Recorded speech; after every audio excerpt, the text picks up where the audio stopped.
বিশেষ উদ্যোগ নিলেও জ্বালানি খাতে চুরি কোনোভাবে বন্ধ করা যাচ্ছে না। ঢাকা চট্টগ্রাম পাইপলাইন ও ফতুল্লা ডিপোর পর এবার উধাও হলো 14.25 কোটি টাকার ক্রুড অয়েল। এ ঘটনায় ইস্টার্ন রিফাইনারি ও বাংলাদেশ শিপিং কর্পোরেশনের অভিযানের পর অনুসন্ধানে নেমেছে দুদক। জ্বালানি তেল আমদানি ও সরবরাহের একমাত্র রাষ্ট্রীয় সংস্থা বাংলাদেশ পেট্রোলিয়াম কর্পোরেশন জ্বালানি তেলের হিসাব ও ট্যাঙ্ক ক্যালিব্রেশনের গরমিল, মজুদে জালিয়াতি সহ একের পর এক তেল চুরির ঘটনা পুরো খাতকে করেছে প্রশ্নবিদ্ধ।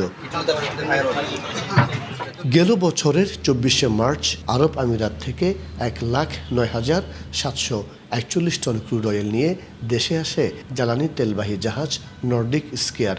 একই বছরের 4 অক্টোবর 99,893 টন ক্রুড অয়েল নিয়ে আসে নর্ডিক ফ্রিডম নামের আরেকটি জাহাজ। জাহাজ থেকে খালাস করে ইস্টার্ন রিফাইনারির শোর ট্যাঙ্কে নিয়ে গেলে ধরা পড়ে অস্বাভাবিক ঘাটতি।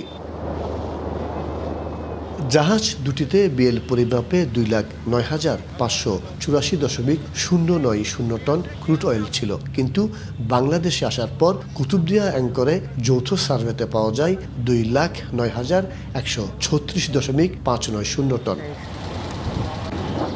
পরে লাইটার জাহাজে ইস্টার্ন রিফাইনারির ট্যাঙ্কে নেওয়ার পর শোর ট্যাঙ্কে পাওয়া যায় 2,07,221.946 টন। অ্যাঙ্কর থেকে শোর ট্যাঙ্কে পৌঁছানোর সময় 1,914.64 টন তেল কমে যায়। বিপিসি ও বিএসসির হিসেবে প্রতি টন ক্রুডের সিআইএফ মূল্য 586.42 মার্কিন ডলার। প্রতি ডলার 123 টাকা হিসাবে কমে যাওয়া ক্রুড অয়েলের দাম প্রায় 13,81,00,000 টাকা।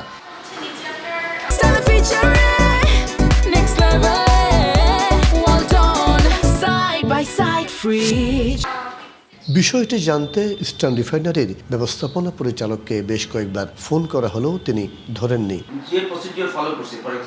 এদিকে জাহাজ মালিকের প্রাপ্য লাইটারেজ বিল বাবদ দাবি করা টাকা পরিশোধের জন্য বিপিসিকে চিঠি দিয়েছে বিএসসি। আমরা যে জয়েন্ট সার্ভেগুলো করি সেখানে সাপ্লায়ারের প্লাস আমাদের সার্ভেয়ার এবং ইআরএল-এর প্রতিনিধি থাকে। সেখানে যদি সঠিক হয়, অন্য জায়গায় যে আবার তেলের পরিমাণ কমে যাওয়াটা এটা বিধিবদ্ধ না। অটোমেশন প্রক্রিয়া ও ফ্লোমিটার স্থাপন শেষ না হলে জ্বালানি তেল চুরি ঠেকানো সম্ভব হবে না বলে মনে করছেন সংশ্লিষ্টরা।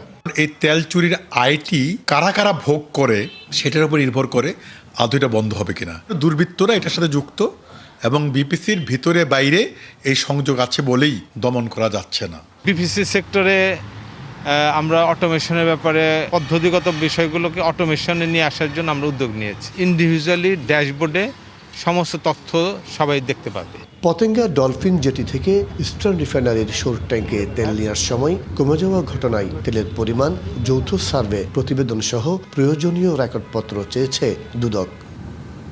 মাসুদুল হক, ডিবিসি নিউজ, চট্টগ্রাম।